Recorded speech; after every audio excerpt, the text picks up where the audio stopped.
지금 전리품을 분배하는 전후회담을 개최하려고 하는 거예요. 사람은 내게 보내고 물품은 네가 취하라.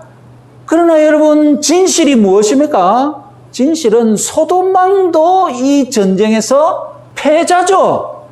재물과 백성들 모두 빼앗겼던 패자입니다. 이제 그의 재물과 백성, 이 전쟁의 유일한 승리자인 아브라함이 지금 다 가지고 있습니다. 그는 아브라함에게 이렇게 해라 저렇게 해라 뭐 훈계할 처지가 못 됩니다. 그런데도 소돔 왕은 지금 교만하게 아브라함과 동등한 회담 상대자로 자처하면서 아브라함 네가 가지고 있는 전리품 중에 소돔 사람들 원래 내 백성이니 나한테 다 보내고 물품들까지 거 네가 다 해라 막 이렇게 명령하듯이 지금 흥정하고 있는 겁니다. 창세기 14장은 이런 멜기세덱과 소돔 왕의 태도에 아브라함이 어떻게 반응하는지를 보여주면서 결국은 아브라함의 반응 속에 아브라함의 믿음이 드러나고 있는 것을 보라는 것입니다. 아브라함이 어떤 믿음으로 이런 사람들을 응대하는지 보라는 것입니다. 자, 첫 번째 멜기세덱에 대한 반응을 봅시다.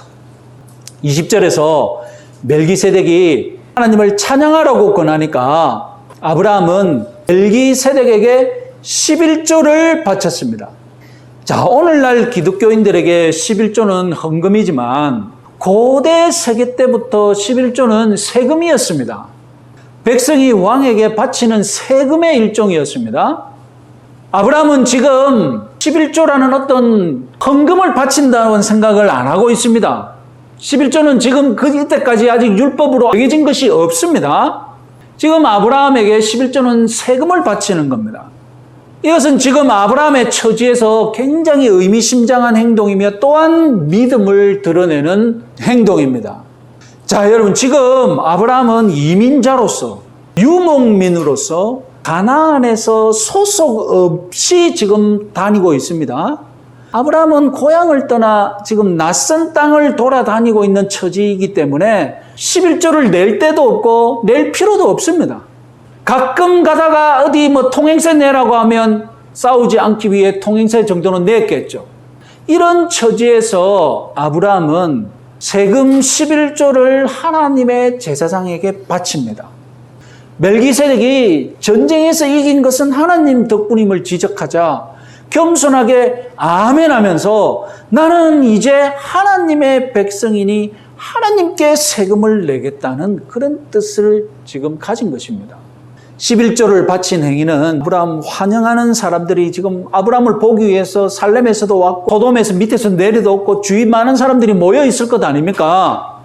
그런 많은 사람들 앞에서 아브라함이 11조를 바쳤습니다. 소돔 왕같이 교만한 왕이 보기에 아브라함은 자기가 모시는 왕도 없는 처지고 자기가 속한 왕국도 없는 처지고 그냥 떠돌이에 지나지 않았습니다. 그러나 아브라함은 자신이 하나님의 백성임을 지금 수많은 사람들 앞에서 보여주고 싶었던 겁니다. 나는 나라도 없는 백성이 아니고 왕도 없는 백성이 아니라는 겁니다. 하나님께 세금을 내는 하나님께 속한 백성이라는 것을 아브라함은 지금 보여주고 싶었던 것입니다. 흥미로운 것은 멜기세덱이 하나님을 찬양하라 이렇게 권면했지 않습니까? 이 전쟁에서 이기게 하신 분은 하나님이니 아브라함 너는 하나님을 찬양하라. 이 말을 듣고 아 그래 내가 교만하면 안 되지. 이 전쟁에서 이기게 하신 분은 하나님이시지. 그러면서 바로 멜기세덱에게 11조를 냈습니다. 아브라함은 11조를 내는 것으로 하나님을 찬양했던 겁니다. 여러분 14장에 왕이라는 단어가 무려 28번이나 나옵니다. 메소포타미아의 왕들, 가나안 왕들 뒤엉켜 싸웠지 않습니까? 그러나 여러분 이 전쟁에 승자가 있습니까? 28번이나 등장하는 그 많은 왕들 중에 승자가 있습니까? 승자가 없어요. 모두 빼앗기고 모두 진 사람인 거예요. 겉보기에 승자는 아브라함입니다. 사람들 모두 가나안 사람들 모두 아브라함이 승자인 줄 그렇게 보입니다. 그런데 멜기세덱은 아브라함을 향하여서 하나님이 너를 이기게 하셨다 이 영적인 사실을 지적했고요. 아브라함은 아멘 하면서 11조를 하나님께 멜기세덱을 통하여 바칩니다. 결국 이 전쟁의 승자, 이긴 왕은 누구라는 것입니까? 내가 모시는 여호와 하나님이시다. 이것을 지금 아브라함이 믿음으로 드러내고 있는 것입니다. 그래서 겸손하게 세금 11조를 여호와와 자기가 모시는 왕에게 바쳤던 것입니다. 결국 내가 모시는 여호와가 진정으로 위대한 왕, 승리의 왕이시다는 것을 아브라함은 지금 찬양하고 있는 것입니다. 오늘날에도 11조를 하는 행위는 나는 하나님을 왕으로 섬기는 하나님의 백성입니다. 이렇게 말하고 찬양하는 것과 똑같은 것을 믿으시기 바랍니다. 11조는 하나님을 찬양하는 도구입니다. 하나님, 나는 당신의 백성이고 하나님은 나의 왕이십니다. 그러면서 11조로 하나님을 찬양하는 것입니다. 자, 이제 아브라함이 소돔 왕에게 어떻게 반응했는지 주목해 봅시다. 멜기세덱의 제안에는 아브라함이 존대로 반응을 했다면, 존대했다면 소돔 왕의 제안은 아브라함은 냉대합니다. 읽어보겠습니다. 22절에서 24절까지 말씀.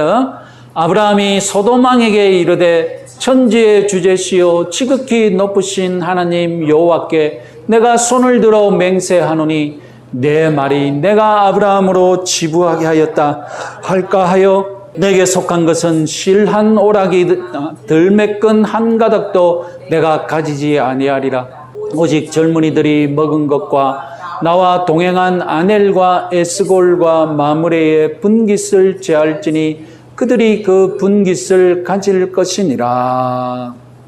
자, 만약에 아브라함이 돈과 명예를 탐하는 어리석은 사람이었다면 소돔 왕의 제안에 넘어갔겠죠. 지금 아브라함 인기를 누리고 있고 이참에 돈과 물질을 얻어서 가나안에서 군주급으로 한번 떵떵거리며 살아보자고 덥석 미끼를 물었겠죠. 그러나 현명한 아브라함은 소돔 왕의 의도를 단번에 눈치챘습니다. 소돔 왕이 원하는 사람, 그 소돔 사람을 돌려주면 소돔 왕은 그 사람들을 데리고 다시 소돔성에 돌아가서 자기가 소돔 백성들을 구원한 구원자인 것처럼 막 떵떵거리며 자랑하겠죠. 그래서 전쟁에서 대패하고 도망다닌 자기의 그 부끄러운 것을 덮어버리고 소돔 백성들을 구원한 내가 너희들의 왕이다라면서 또 떵떵거리며 살려고 하겠죠. 물품을 아브라함에게 양도한 것은 무슨 뜻입니까? 어차피 자기 것이라고 지금 주장하기도 못할 처지이지 않습니까? 어차피 자기 것도 아닌데 재물은 마치 선심 쓰듯이 아브라함이 가지도록 하여서 소돔 왕이 내가 아브라함을 부자로 만들어줬다 이런 소문을 내고자 했던 것입니다. 내가 말이야 전리품을 아브라함에게 다 양보했잖아. 통 크게 막 양보했잖아. 내가 그런 사람이야. 이렇게 떠들고 다닐 것이란 말입니다. 그래서 아브라함은 23절에서 원래 소돔 왕에게 속하였던 것 실 한 오락이나 들매끈 한 가닥도 가지지 않겠다고 선언합니다. 다만 전쟁에 수고했던 자기 사병들, 여기 젊은이들이 먹은 것과 나와 동행한 아넬과 에스골과 마므레의 분깃을 제할지니 자기 사병들과 동맹군들에게는 합당한 대가를 나눠주겠다라고 지금 답했습니다. 아브라함은 이미 부자입니다. 하나님이 부자로 만들어주셨습니다. 원래 목적이 무엇이었습니까? 롯을 구출하는 것이었지 않습니까? 아브라함은 목적을 이루었습니다.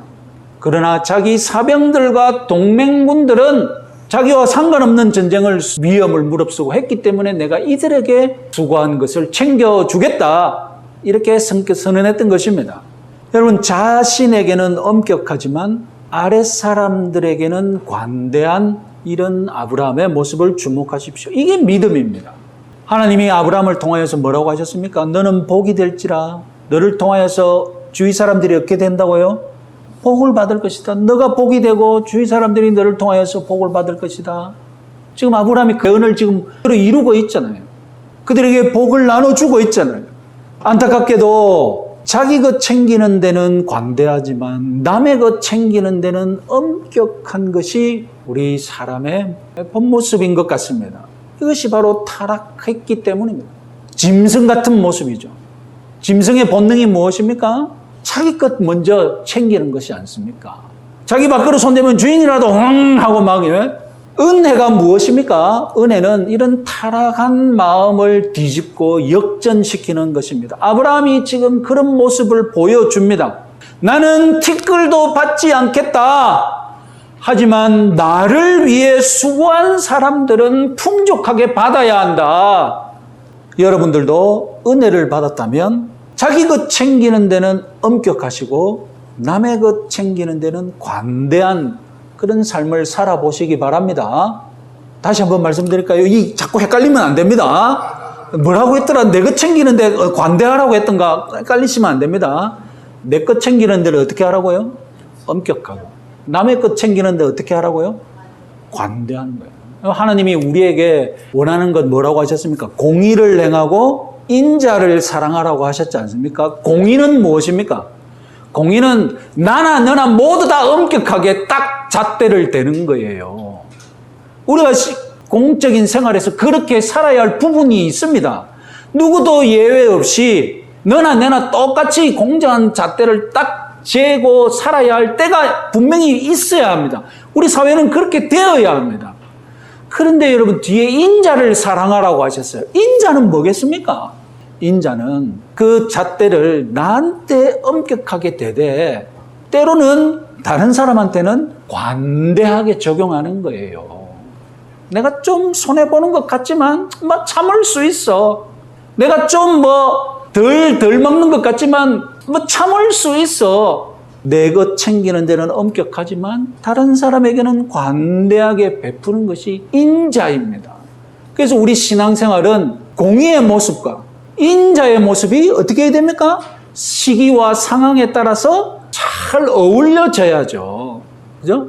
때로는 공의를 행할 때가 있고 이 모습만 아니라 인자를 베푸는 모습도 있어야 할 줄 믿으시기 바랍니다. 본문으로 돌아서 소돔 왕이 사람은 내게 보내라고 했는데 아브라함은 지금 자기가 물품에 손 안 대겠다고 하지 않습니까? 그러면 보내라고 했던 사람 그리고 수고한 사람들에게 대가를 지불하고 남은 물품들은 어떻게 처리해야 합니까? 지금 전리품들 중에서 아브라함이 먼저 뗀 것은 자기 사병들과 동맹군들에게 금삭을 먼저 뗐습니다. 그럼 그 남은 것들은 어떻게 합니까? 그에 대해서는 지금 별 다른 말이 없지 않습니까? 롯을 보면 이후 처리 과정이 어떻게 됐는지 우리는 눈치챌 수 있습니다. 롯이 나중에 어떻게 됩니까? 롯이 나중에 소돔성에서 잘 살고 있어요. 이후에 이 전후 처리 과정이 어떻게 됐다는 말입니까? 소돔 사람들이 다시 소돔성으로 갔다는 겁니다. 소돔 왕이 사람들을 나에게 보내라 이렇게 요구를 했는데 아브라함이 그렇게 들어주지 않아도 지금 이 소돔에서 살던 사람들은 다 무엇을 원하고 있었겠습니까? 자기 고향 소돔으로 돌아가는 것을 원했던 거예요. 그래서 이들이 꿈꿨던 건 뭡니까? 다시 소돔에서 흥청망청 잘 살고 싶었던 겁니다. 그대로 다 소돔으로 다시 다 돌아간 거예요. 그래서 나중에 운명의 순간을 맞이하게 될 겁니다. 자, 어쨌든 롯과는 반대로 소돔의 물품을 거부한 아브라함은 어떤 믿음을 보여준 것입니까? 자신이 소돔 왕의 복을 받는 존재가 아니라 나는 소돔 왕이 축복받는 소돔 왕이 복을 주는 존재가 아니라 하나님의 복을 받는 하나님의 백성임을 다시 한번 선언한 것입니다. 나를 부유하게 만드는 분은 하나님 주신다. 그래서 없는 백성, 가난한 백성처럼 복받지 못한 백성처럼 내가 물질에 환장하지 않겠다. 아브라함은 이런 믿음을 지금 가난한 사람들 앞에서 과시하고 있는 겁니다. 무엇보다도 아브라함의 관심은 롯이었습니다. 아브라함은 롯을 사랑했고 롯을 구출하는 것이 목표였습니다. 가인 하나님께 뭐라고 말했습니까? 내가 내 아우를 지키는 자이니까 그럼 형이 아우를 지키는 자지 아니고 뭡니까 그러면? 형이 아우를 지킬 수 있잖아요. 지켜야죠. 아브라함은 가인의 유혹을 뿌리쳤습니다. 에이, 내 떠날 때 언제고? 내가 왜 그 롯의 일에 개입을 해? 내가 롯 지키는 자인가? 아니죠. 형제를 살리기 위해, 영혼을 살리기 위해 만사를 제쳐두고 아브라함은 뛰쳐나갔습니다. 오늘 우리도 아브라함처럼 우선순위를 정하고 살아야 할 줄 여러분도 고백하시기 바랍니다. 그러면 우리도 아브라함처럼 하나님의 축복을 받고 살 것을 믿고 승리하시는 한 주간 되시기 바랍니다.